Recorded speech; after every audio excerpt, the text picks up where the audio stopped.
میرے خیال میں یہ مارچ ایسی ہوتے ہوئے ہمیں اس کا تجربہ ہے کہ اس کی اسٹریٹجی جو ہے وہ وقتاً فوقتاً بنانی پڑتی ہے، اور روز دن بدن ہم اس کی اسٹریٹجی جو ہے اس کو تشکیل دیتے رہیں گے. تو میرا خیال یہ نہیں ہے کہ وہ ایک دن کا مارچ ہوگا، وہ کئی دن شاید وہاں پر ٹھہرنا پڑے گا. مولانا صاحب یہ فرمائیے گا کہ اگر سینٹ الیکشن جو ہے وہ کسی بھی وجوہات کی بنا پر اپوزیشن ہار جاتی ہے اور آپ کو پھر شک ہوتا ہے کہ جو ہمارے جتنے بھی بندے تھے M N A M P S جو مشترکہ تھے وہ حکومت کے 50 کروڑ لے کے بک گئے ہیں، تو پھر آپ یہ راستہ بند کریں گے؟ پھر آپ کہیں اوپن بیلٹنگ کی جو ہے وہ حمایت کریں گے بعد میں الیکشنوں کے بعد صورتحال دیکھنے کے بعد؟ ظاہر ہے اس کے ہم نے 2018 کے الیکشن پر جو موقف لیا ہے اور آج ہم اسی موقف پر قائم ہیں.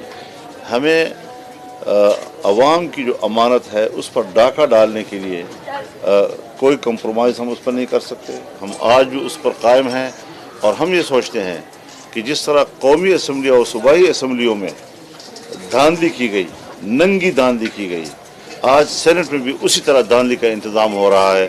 تو جو بھی صورتحال سامنے آئے گی، ہمارا ماضی جو ہے اس بات کا گواہ ہے کہ ہم نے دھاندلی کے الیکشن اور اس کے نتیجے میں کامیاب ہونے والے لوگوں کے ہاؤس پر سمجھوتا نہیں کیا. سیاسی گرفتاریاں شروع ہو گئی ہیں. عطا اللہ تارڑ صاحب کو گرفتار کیا گیا آج. گرفتاریاں تو سیاسی میدان کا حصہ ہے جی.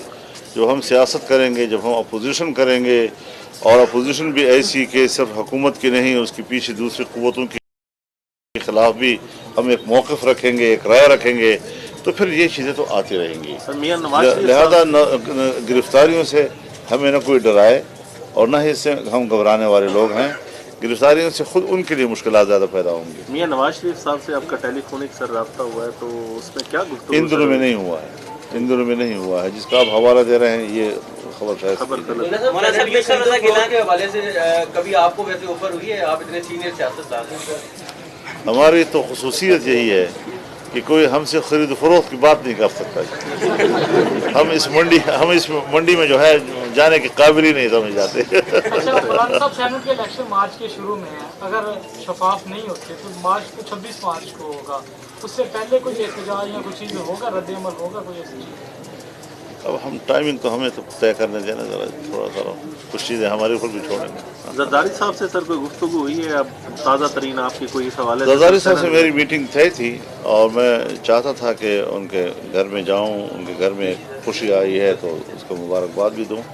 لیکن علیل ہو گئے تھے اور چند دن وہ کی طبیعت ٹھیک نہیں تھی، تو ان سے براہ راست تو بات نہیں ہو سکی ہے، لیکن ٹیلی فون پہ بات ہوئی ہے. کوئی سر فیصلے کے بعد جسٹس فائز صاحب وزیر اعظم کے حوالے سے کیس نہیں سن سکتے، اس کو کیسے دیکھتے ہیں؟ اس کو آئین و قانون کے روح سے ہی دیکھا جائے. سیاسی حوالے سے بیان بازی اس میں کافی نہیں ہے اور مناسب بھی نہیں ہے، کیونکہ وہ ایک سپریم کورٹ کے جج ہیں، اور سپریم کورٹ ایک بڑا محترم ادارہ ہے.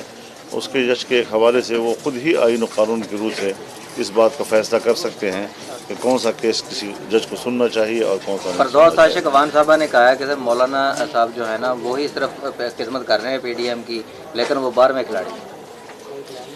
وہ کون سے نمبر کی کھلاڑی ہیں؟ خود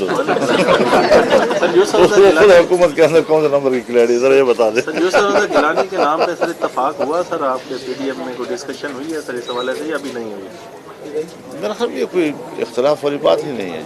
متفقہ امیدوار کے طور پر اگر آتے ہیں، ہماری پارٹی کی طرف سے کوئی ایسی بات نہیں ہے. مولانا صاحب استعفے آپ لوگوں نے جمع کیے ہوئے ہیں پی ڈی ایم کی جماعتوں نے، ساروں نے، وہ استعفے کس دن دیں گے؟ دیکھیے وہ تو ہم نے پھر اسی لیے روک دیے کہ جب ایک دفعہ یہ طے ہوا کہ سینٹ کا الیکشن لڑنا ہے، تو جب سینٹ کا الیکشن لڑنا ہے تو اس میں صوبائی اسمبلیوں کے ووٹ درکار ہوتے ہیں، تو اس کے لیے پھر ہمیں ضمنی الیکشن میں بھی جانے کا فیصلہ کرنا پڑ گیا، اور یہ آئین و قانون کے روح سے کرنا پڑا، وکلاء کے مشاورت کے ساتھ کرنا پڑا.